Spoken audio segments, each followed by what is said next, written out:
I don't know exactly what I think about divination.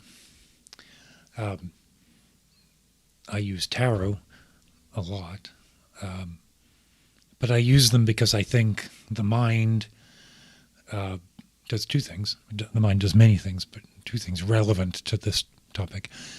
The mind looks for patterns, and the mind knows a lot. So if I put a card in front of my eyes, feed into my mind looks for patterns that are triggered by that card against all kinds of things that I know about what I really think about something. So if I'm trying to understand a situation better, the card um, allows the part of me that knows more to have a way to the surface. That's probably what I think about a lot of divination practices. I do know also that James Joyce thought that his books, particularly Ulysses, were prophetic in the sense that they, this book, Portrait of the Artist, um, talked about consciousness from the inside. You know, this book sort of narrates the young man's process of ultimately turning away from everything country and religion towards aesthetics. That process, very specific, but also very universal. And then Bloom and Molly and Stephen in Ulysses kind of represent many things. But one of the things I get out of it is just a representation of consciousness in general through the specifics of those three characters. So I came across synchronicity.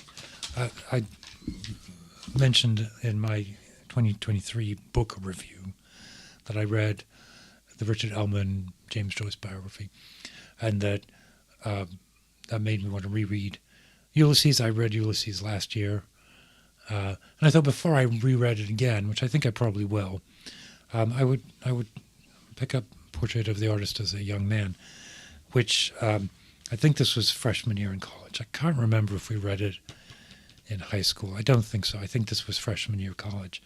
So it's got some notes in here that I took when I was 19 years old with my appalling handwriting. I don't have great handwriting now, but my handwriting was shitty. Shittier.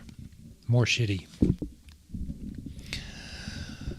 So I finished it yesterday, and came across this line. This is in the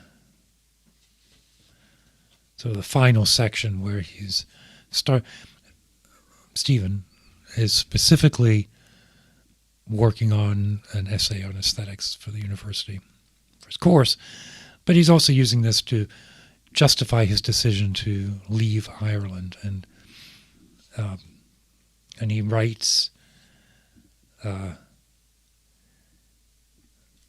yes, I remember it. He's talking to Cranley, who's a close friend, in as much as Stephen has close friends. Yes, I remember it. To discover the mode of life or of art whereby your spirit could express itself in unfettered freedom.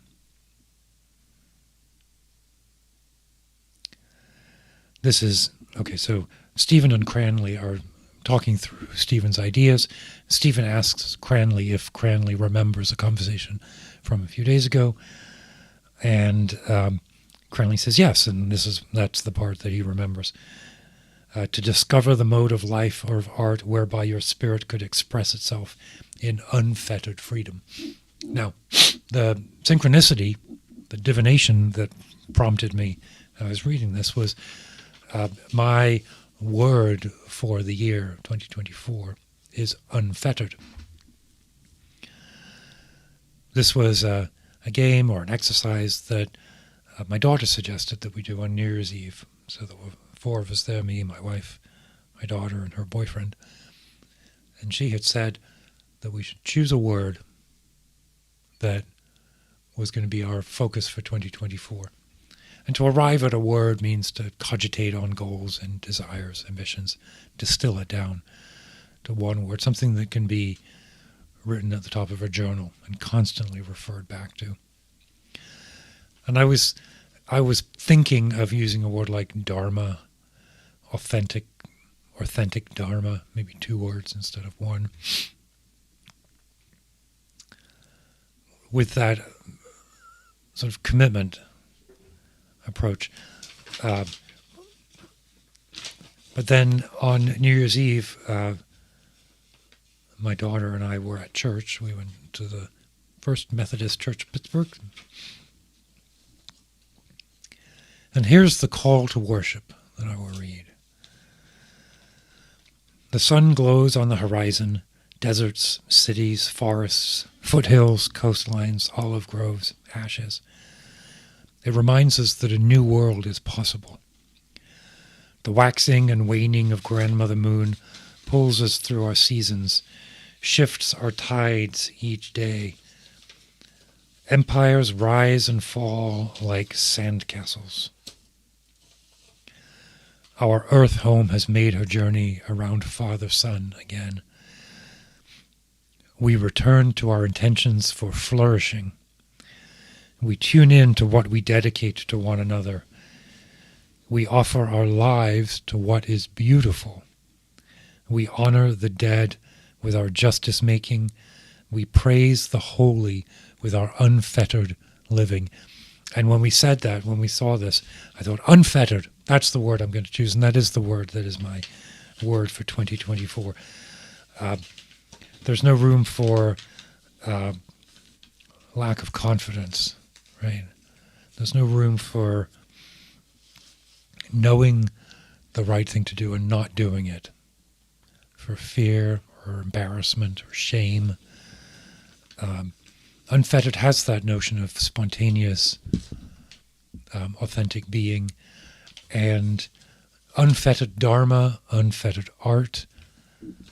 It's the word that or unfettered love. And it's not a common word. So there it was, unfettered freedom. Now, the part where I really liked this was in the call and response. We tune into what we dedicate to. No, we return to our intentions for flourishing. Flourishing is a word that I've picked up a lot from Sam Harris, because I think his moral basis is on cultivating human flourishing. I think it's a nice umbrella. We tune into what we dedicate to one another. We offer our lives to what is beautiful. Well, what is beautiful? Well, in that same conversation between Stephen and Cranley, Stephen says, Plato, I believe, said that beauty is the splendor of truth. We offer our lives to what is beautiful. Plato says that beauty is the splendor of truth. I don't think that it has a meaning, but the true and the beautiful are akin. And then here's the phrase that resonated with me. Truth is beheld by the intellect, which is appeased by the most satisfying relations of the intelligible. Beauty is beheld by the imagination, which is appeased by the most satisfying relations of the sensible.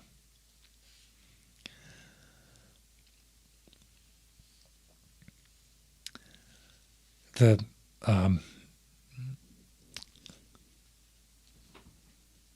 first step in the direction of beauty is to understand the frame and scope of the imagination, to comprehend the act itself of aesthetic apprehension.